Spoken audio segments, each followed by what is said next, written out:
এটা প্রত্যেকটি নাগরিকের কর্তব্য তুলসী যে মাইনরিটি বা আমরা যাদেরকে মাইনরিটি বলি সংখ্যালঘু সম্প্রদায়ের গায়ে হাত যেন না পড়ে।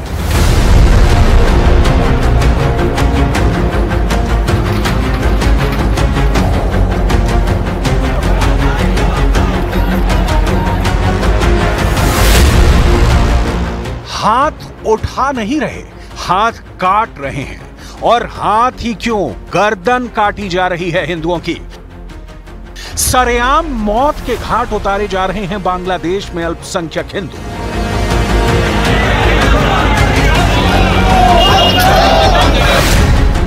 कौन सुनेगा इन करोड़ों हिंदुओं की फरियाद।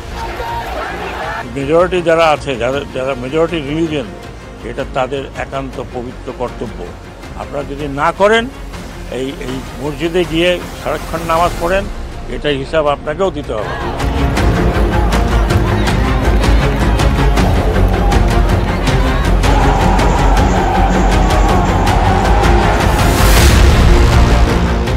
रक्षा की इस अपील में धोखा है, फरेब है, साजिश दिखती है।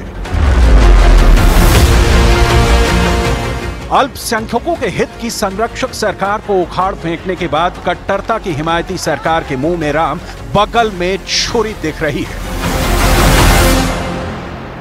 আমি আশা করি আমার মাইনরিটি ভাইদের আমি মাপ চাই আপনাদের হাতে, মাপ। কারণ একটা বিশৃঙ্খলার মধ্যে দিয়ে আমরা এখনো যাচ্ছি। আমরা আপনাদেরকে কিছু কিছু জায়গায়, বাট অনেক জায়গায় শুনেছি যে সোসাইটি প্রোটেক্ট করেছে। আমি ক্ষমা চাচ্ছি যে পুলিশ, র্যাব, অন্যান্য বাহিনীগুলো যাদের আমি এমপ্লয় করতে পারতাম, তাদের অবস্থা এখনো ভালো না, তবে ফিরে আসবে। আমি আমাদের বৃহত্তর সোসাইটিকে অনুরোধ করব যে আপনারা আপনাদের भाई तारा। कौन करेगा बांग्लादेश में हिंदुओं की रक्षा। बांग्लादेश में जिनके पास सरकार, क्या वो नहीं है जिम्मेदार। अंतरिम सरकार के खोखले दावों पर कौन करेगा भरोसा। बांग्लादेश कैसे बन गया हिंदुओं का कत्लगाह। हसीना सरकार को गिराना सिर्फ मकसद नहीं दिख रहा, साजिश के इंतहा दिख रही है। हिंदुओं का कत्लेआम, कितने हिंदू मारे गए, कितने हिंदू जख्मी हुए, कितने हिंदू परिवार घर छोड़ने को विवश हुए, कितने हिंदू बांग्लादेश छोड़ मुल्क के बॉर्डर पर पहुंचे, कोई वही खाता नहीं है। हिंसा में कई मंदिरों और मूर्तियों को तोड़ा गया है। बांग्लादेश में प्रदर्शनकारियों ने 1971 की जंग से जुड़े राष्ट्रीय स्मारक को तोड़ दिया।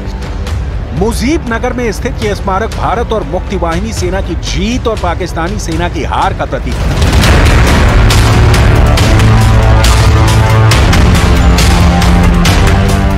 कोई हिसाब नहीं, सड़क पर बीचों बीच, घर में घुसकर, बस में, ट्रेन में, उन्माद में अंधी हो चुकी भीड़ हिंदुओं के खून से हाथ धो रही है। सत्ता में जिनकी भागीदारी है, उनके हाथ में ही हिंदुओं की हत्या का हथियार है। उदाहरण देखिए, दोनों तस्वीर अबुल फयाज खालिद हुसैन की है। ये बांग्लादेश में धार्मिक मामलों के मंत्री हैं। साथ ही ये हिफाजते इस्लाम बांग्लादेश संगठन का पोस्टर है। इसी संगठन से ये धार्मिक मामले का मंत्री जुड़ा हुआ है। इसके संगठन हिफाजते इस्लामी बांग्लादेश ने जमाते मुजाहिदीन बांग्लादेश से हाथ मिलाया है। अबुल फयाज खालिद हुसैन, जिन्हें धार्मिक मामलों की जिम्मेदारी दी गई है, उनके खिलाफ इनपुट के मुताबिक इन्हीं की सरपरस्ती में बांग्लादेश में बढ़ रहा है कट्टरवादी एजेंडा। मंत्री अबुल फयाज हिफाजते इस्लाम संगठन के उपाध्यक्ष रहे हैं। इनका एजेंडा तालिबान की तर्ज पर बांग्लादेश में शरिया स्थापित करने का है। शेख हसीना को बेदखल करने के लिए जो खूनी उपद्रव हुआ, उसमें भी ये संगठन शामिल था। ये भी जानकारी निकलकर सामने आई है कि मंत्री के जरिए कट्टरपंथी संगठन हिफाजते इस्लाम बांग्लादेश अपने सदस्यों को जेल से छुड़ाने के फिराक में है। इतना ही नहीं, ये संगठन बांग्लादेश में जमाते इस्लामी के साथ मिलकर बांग्लिस्तान बनाने का प्लान बना चुका है। बांग्लिस्तान को इस एजेंडे ने ग्रेटर बांग्लादेश का भी नाम दिया है। तो जो है नया निजाम, उन्होंने ही कर रखा है हिंदुओं की हत्या का इंतजाम। बांग्लादेश की हालत शेख हसीना सरकार के पतन के बाद भी बिल्कुल नहीं बदली। सुप्रीम कोर्ट के चीफ जस्टिस से इस्तीफा लिया जा चुका है। सेंट्रल बैंक के चीफ पद से त्याग पत्र दे चुके हैं और मुल्क में उन्माद की आंधी बह रही है। बांग्लादेश में हिंदुओं का लहू का कतरा कतरा बह रहा है। दिखावे के लिए कैमरे पर मंत्री और संतरी अल्पसंख्यकों को बचाने के कसीदे पढ़ रहे हैं। अल्पसंख्यकों पर हमले करना जघन्य अपराध है। बांग्लादेश में रह रहे हिंदू, ईसाई और बौद्ध समुदाय के लोगों की रक्षा करना देश के युवा वर्ग का फर्ज है। छात्रों ने इस देश को बचाया है, क्या वो अल्पसंख्यकों की रक्षा नहीं कर सकते? वो भी हमारे देश के नागरिक हैं, हमें साथ मिलकर रहना होगा। शेख हसीना को देश छोड़कर भागने के लिए मजबूर करने वाले चेहरों में मोहम्मद यूनुस का नाम टॉप में शुमार है। कहा जा रहा है कि यूनुस अमेरिकी खुफिया एजेंसी CIA का ऑर्डर फॉलो करने के लिए सत्तासीन हुए हैं। इस बात की पुख्तगी इसमें दिखती है कि सरकार के हाथ खुले हुए हैं, लेकिन हिंदुओं की मौत रुक नहीं रही है, बेमौत मारे जा रहे हैं। बांग्लादेश के 64 जिलों में से 52 जिले ऐसे हैं जहां हिंदू और अल्पसंख्यकों पर सबसे भीषण हमले किए गए हैं। हिंदुओं को मारा गया, हिंदू महिलाओं के साथ गैंगरेप तक किए गए हैं और अभी भी हिंदुओं को निशाना बनाया जा रहा है। बांग्लादेश के उत्तरी ढाका, दक्षिणी ढाका, चटगांव, गोपालगंज, खुलना, सिलहट, राजशाही, मेमनसिंह, रंगपुर, बरिसाल, कुमिला, गाजीपुर और नारायणगंज में जमकर हमले हो रहे हैं।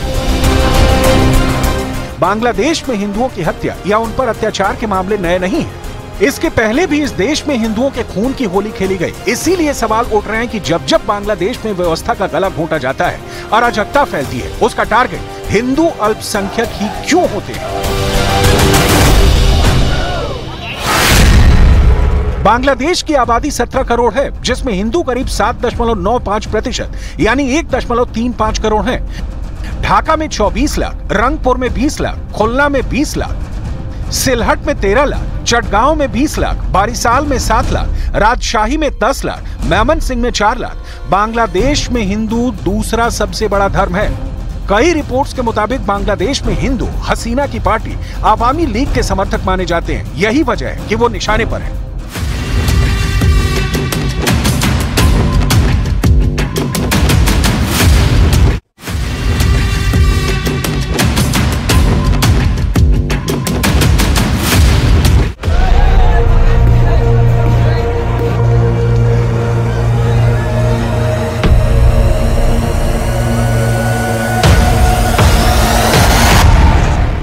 এটা প্রত্যেকটি নাগরিকের কর্তব্য তুলসী যে মাইনরিটি বা আমরা যাদেরকে মাইনরিটি বলি, সংখ্যালঘু সম্প্রদায়ের গায়ে হাত যেন না পড়ে।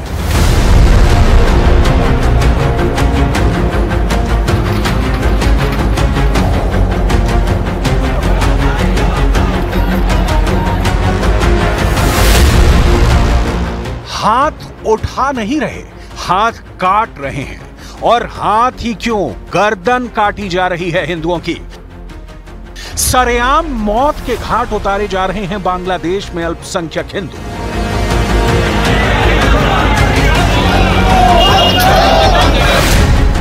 कौन सुनेगा इन करोड़ों हिंदुओं की फरियाद? মেজরিটি যারা আছে, যারা মেজরিটি রিলিজিয়ন, এটা তাদের একান্ত পবিত্র কর্তব্য। আপনারা যদি না করেন, এই মসজিদে গিয়ে সারাক্ষণ নামাজ পড়েন, এটার হিসাব আপনাকেও দিতে হবে।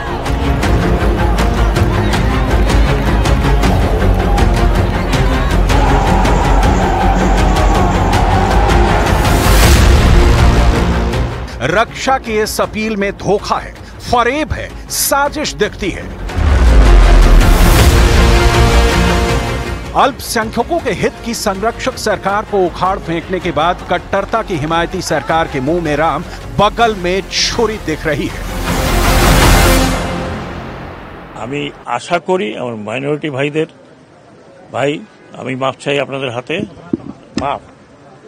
কারণ একটা বিশৃঙ্খলার মধ্যে দিয়ে আমরা এখনো যাচ্ছি। আমরা আপনাদেরকে কিছু কিছু জায়গায়, বাট অনেক জায়গায় শুনেছি যে সোসাইটি প্রোটেক্ট করেছে। আমি ক্ষমা চাচ্ছি যে পুলিশ, র্যাব, অন্যান্য বাহিনীগুলো যাদের আমি এমপ্লয় করতে পারতাম, তাদের অবস্থা এখনো ভালো না, তবে ফিরে আসবে। আমি আমাদের বৃহত্তর সোসাইটিকে অনুরোধ করব যে আপনারা আপনাদের भाई तारा। कौन करेगा बांग्लादेश में हिंदुओं की रक्षा? बांग्लादेश में जिनके पास सरकार, क्या वो नहीं है जिम्मेदार? अंतरिम सरकार के खोखले दावों पर कौन करेगा भरोसा? बांग्लादेश कैसे बन गया हिंदुओं का कत्लगाह?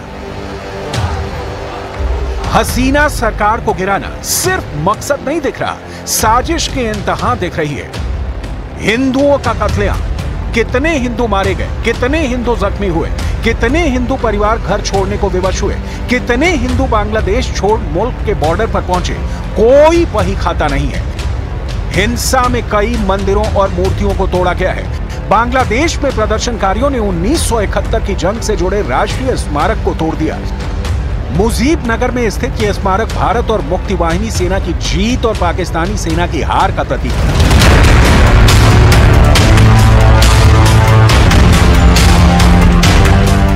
कोई हिसाब नहीं, सड़क पर बीचों बीच, घर में घुसकर, बस में, ट्रेन में, उन्माद में अंधी हो चुकी भीड़ हिंदुओं के खून से हाथ धो रही है।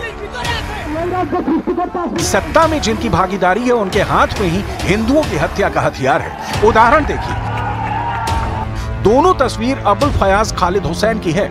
ये बांग्लादेश में धार्मिक मामलों के मंत्री हैं। साथ ही ये हिफाजते इस्लाम बांग्लादेश संगठन का पोस्टर है। इसी संगठन से ये धार्मिक मामले का मंत्री जुड़ा हुआ है। इसके संगठन हिफाजते इस्लामी बांग्लादेश ने जमाते मुजाहिदीन बांग्लादेश से हाथ मिलाया है। अबुल फयाज खालिद हुसैन, जिन्हें धार्मिक मामलों की जिम्मेदारी दी गई है, उनके खिलाफ इनपुट के मुताबिक इन्हीं की सरपरस्ती में बांग्लादेश में बढ़ रहा है कट्टरवादी एजेंडा। मंत्री अबुल फयाज हिफाजते इस्लाम संगठन के उपाध्यक्ष रहे हैं। इनका एजेंडा तालिबान की तर्ज पर बांग्लादेश में शरिया स्थापित करने का है। शेख हसीना को बेदखल करने के लिए जो खूनी उपद्रव हुआ, उसमें भी ये संगठन शामिल था। ये भी जानकारी निकलकर सामने आई है कि मंत्री के जरिए कट्टरपंथी संगठन हिफाजते इस्लाम बांग्लादेश अपने सदस्यों को जेल से छुड़ाने के फिराक में है। इतना ही नहीं, ये संगठन बांग्लादेश में जमाते इस्लामी के साथ मिलकर बांग्लिस्तान बनाने का प्लान बना चुका है। बांग्लिस्तान को इस एजेंडे ने ग्रेटर बांग्लादेश का भी नाम दिया है। तो जो है नया निजाम, उन्होंने ही कर रखा है हिंदुओं की हत्या का इंतजाम। बांग्लादेश की हालत शेख हसीना सरकार के पतन के बाद भी बिल्कुल नहीं बदली। सुप्रीम कोर्ट के चीफ जस्टिस से इस्तीफा लिया जा चुका है। सेंट्रल बैंक के चीफ पद से त्याग पत्र दे चुके हैं और मुल्क में उन्माद की आंधी बह रही है। बांग्लादेश में हिंदुओं का लहू का कतरा कतरा बह रहा है। दिखावे के लिए कैमरे पर मंत्री और संतरी अल्पसंख्यकों को बचाने के कसीदे पढ़ रहे हैं। अल्पसंख्यकों पर हमले करना जघन्य अपराध है। बांग्लादेश में रह रहे हिंदू, ईसाई और बौद्ध समुदाय के लोगों की रक्षा करना देश के युवा वर्ग का फर्ज है। छात्रों ने इस देश को बचाया है, क्या वो अल्पसंख्यकों की रक्षा नहीं कर सकते? वो भी हमारे देश के नागरिक हैं, हमें साथ मिलकर रहना होगा। शेख हसीना को देश छोड़कर भागने के लिए मजबूर करने वाले चेहरों में मोहम्मद यूनुस का नाम टॉप में शुमार है। कहा जा रहा है कि यूनुस अमेरिकी खुफिया एजेंसी CIA का ऑर्डर फॉलो करने के लिए सत्तासीन हुए हैं। इस बात की पुख्तगी इसमें दिखती है कि सरकार के हाथ खुले हुए हैं, लेकिन हिंदुओं की मौत रुक नहीं रही है। बेमौत मारे जा रहे हैं।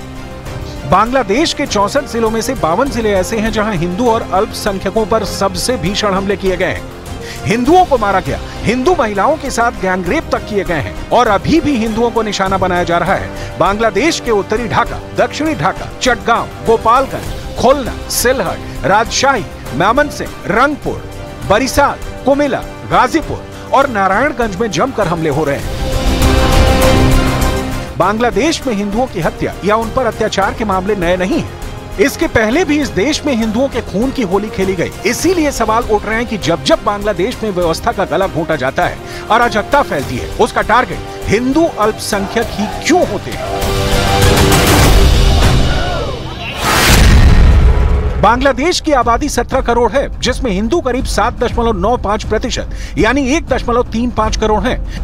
ढाका में 24 लाख, रंगपुर में 20 लाख, खुलना में 20 लाख, सिलहट में 13 लाख, चटगांव में 20 लाख, बारिसाल में 7 लाख, राजशाही में 10 लाख, मेमनसिंह में 4 लाख। बांग्लादेश में हिंदू दूसरा सबसे बड़ा धर्म है। कई रिपोर्ट्स के मुताबिक बांग्लादेश में हिंदू हसीना की पार्टी आवामी लीग के समर्थक माने जाते हैं। यही वजह है कि वो निशाने पर है।